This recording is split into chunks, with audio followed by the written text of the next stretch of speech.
Hello दोस्तों, नमस्कार। और जैसा कि आपको पता है, आईबीपीएस क्लर्क का नोटिफिकेशन आ चुका है।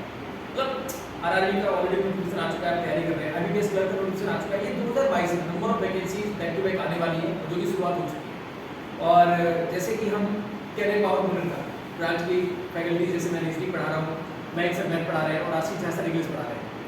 बेहतरीन तरीके से यहाँ पे क्लासेस चल रही है और बहुत मतलब एक अच्छे बच्चे हमें मिल रहे हैं, डिसेंट बच्चे मिल रहे हैं और बहुत अच्छे वे में एफर्ट्स लगाए जा रहे हैं। जहाँ पे हम तीनों सब्जेक्ट की बात करते हैं, जो कि सबसे मेन है प्रीलिम्स के लिए और मेंस के लिए।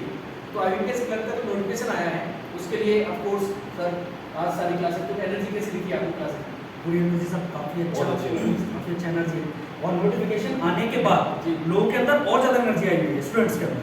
मतलब दिख रहा है कि हाँ अभी नोटिफिकेशन आ गया, वैकेंसीज आ गई, तो अब हमने एग्जाम के लिए पूरी तरह तैयार होना है और एक अच्छे वे में जाना है, पॉजिटिव वे में जाना है तैयारी क्योंकि करनी है। इसमें वैकेंसीज की अगर बात करें 6035 वैकेंसीज हैं, लेकिन ये वैकेंसी डेफिनेटली अपडेट होगी। बिकॉज क्यों देखिए, लास्ट ईयर भी आपने देखा था कि शुरुआत में 4000 वैकेंसी आई, फिर उसके बाद वैकेंसी बढ़ा दी। आरआरबी में भी ऐसा हुआ, तो वैकेंसी डेफिनेटली बढ़ेगी। आपके स्टेट में, आपकी किस बैंक में किस तरह से अपडेट होना, वो बाद में अपडेट हो जाएगा। अभी आपको क्या करना है, अपने स्टेट या नेबर स्टेट जिससे भी आप अप्लाई करना चाहते हैं, लोकल लैंग्वेज के अकॉर्डिंग आपको अप्लाई करना है। कल से रजिस्ट्रेशन स्टार्ट हो जाएगा। 2 महीने आपके पास है, 60 डेज। और यहाँ कैरियर पावर भूमिका में तो हमने फ्रेश बैचेस जो टारगेटेड बैच, मतलब जो 2 महीने के सिलेबस को पूरी तरह से कवर करते हैं। और यहाँ पे 2 घंटे नहीं, मतलब 4-4, 6-6 घंटे क्लासेस का मॉड्यूलेशन रहा है कि एक बच्चा सुबह आए 6-6 घंटे पढ़े, इस तरह से पढ़े कि डेफिनेटली एग्जाम निकाले। मतलब selection is the target, selection is the target. तो वो ऑफ कोर्स पॉसिबल है।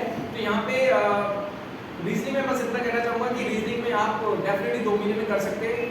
और आपको पहले मिसलेनियस सारा कवर करना है और साथ साथ पजल्स पे भी ऑल्टरनेट डेज में आपको समझना होगा कि बेस्ट अप्रोच क्या हो सकती है। तो इसमें पजल भी कवर करना है, मिसलेनियस भी कवर करना है, और लॉजिकल रीजनिंग पे ज़्यादा ध्यान ना दें तो भी चलेगा, क्योंकि आईबीपीएस क्लर्क को अगर हम टारगेट करते हैं तो आपको मिसलेनियस और पजल का इजी टू मॉडरेट लेवल आपको कवर करना पड़ेगा। और quite possible with in 2 months जहाँ 100% एक्यूरेसी आ सकती है।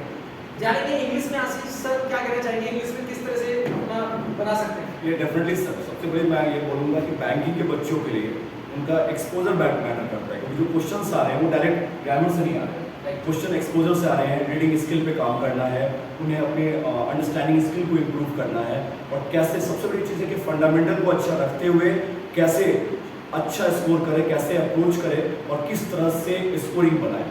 क्योंकि इंग्लिश कहीं ना कहीं वेटेज है आपकी प्री टू मेंस में।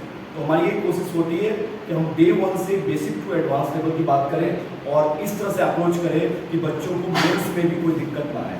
प्री तो हमारा एक पार्ट है, और ये क्लास को लेके चल रहे हैं, प्रीलिम्स और मेंस दोनों को ध्यान में लेकर चलते हैं। और इसीलिए हमारा अभी टारगेट है बैंकिंग का सेशन पूरा रैंक आ गई है, सब वैकेंसीज, और गुड न्यूज़ है बच्चों के लिए। और हम आगे पीओ और ऐसे को भी टारगेट कर रहे हैं, ठीक है।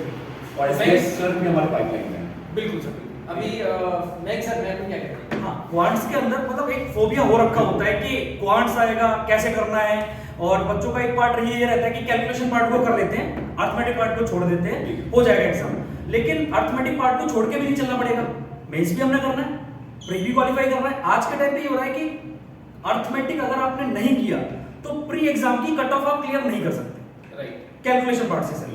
तो कैलकुलेशन तो करके चलना ही हमने, सिंप्लीफिकेशन, अप्रोक्सीमेशन, नंबर सीरीज, आपका डीआई पार्ट, इनइक्वालिटीज पार्ट, ये सारा हमने करना ही पड़ेगा।